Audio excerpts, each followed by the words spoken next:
Hi guys, nalang ta ko i-share unsaon nato pagbuhat og word sa tuang cellphone nga Android.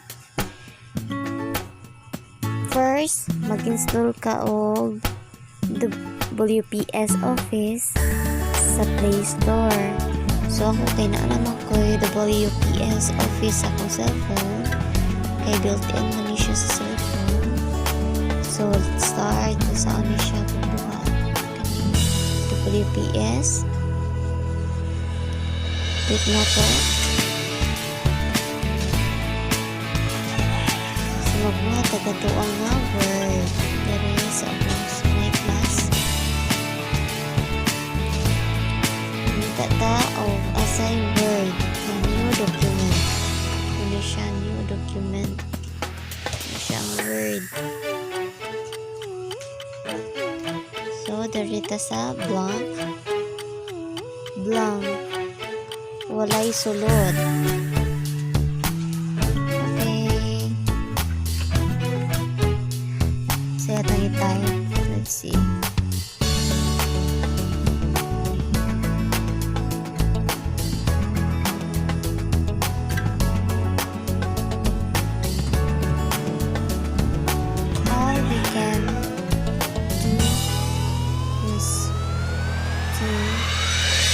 Print for all and that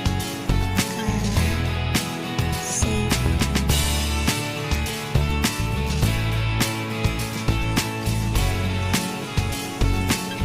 And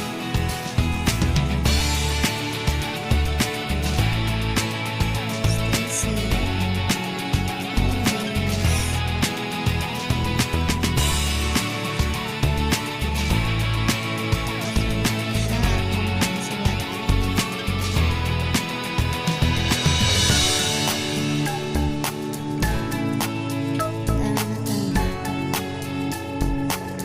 Message. Ang title is message.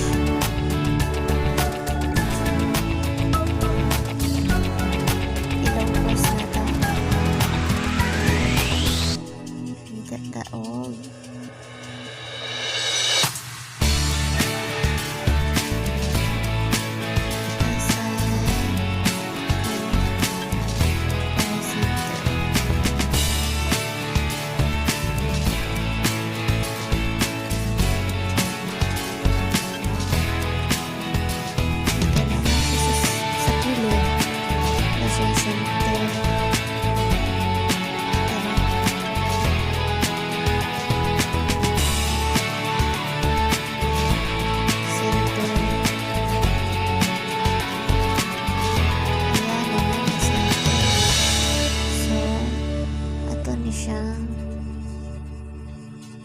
Ang size ato utang na to 12 ang size.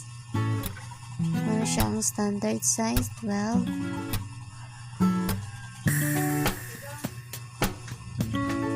Okay na siya 12 na.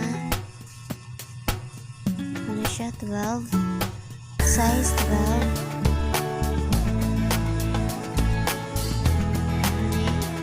Size 12. Ayan ang matuang. Ito yung sunod.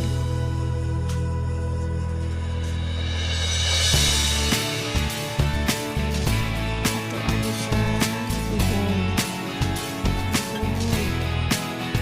Ang symbol sa ball. Ayan,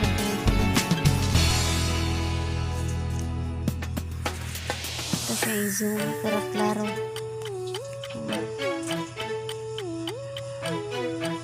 Ang atong message kay bold na di na siya same sa dari dali siya bold. So okay na ni siya atong i-save.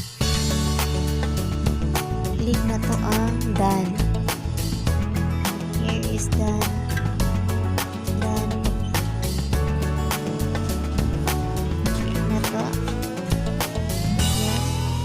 I-exit na to, tanawa na to asa atong file.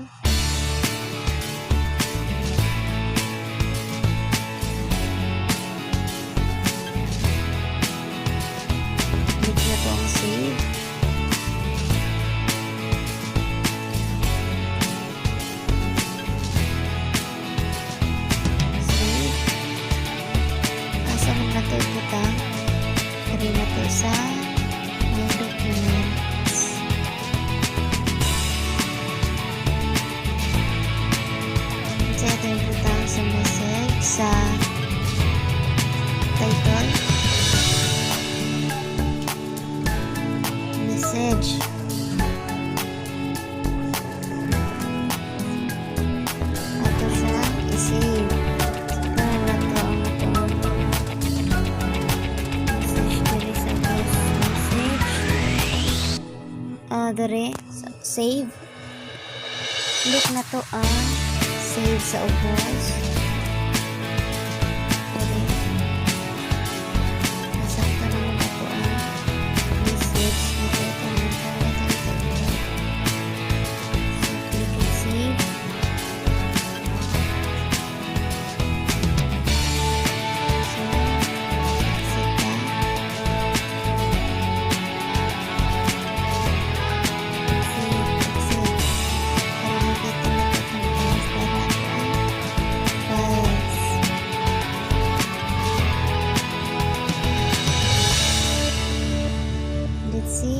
Say salad mo ba na itong gisuwat kaniha o money siya message all we can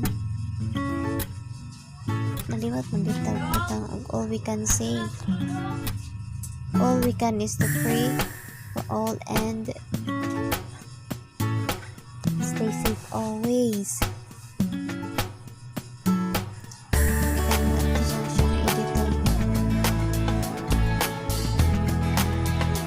Editon, click edit, insert, pasang araw, dala, all we can do.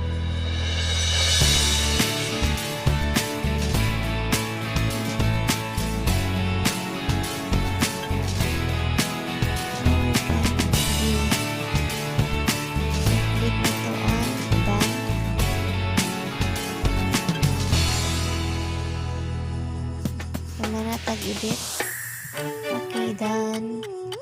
So, all we can do is to pray for all and stay safe always. Yan, okay na siya. Then, save.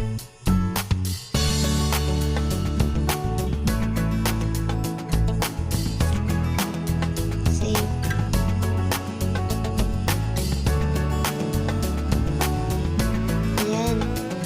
Save na ato ang changes. Click nito otro ato ang message.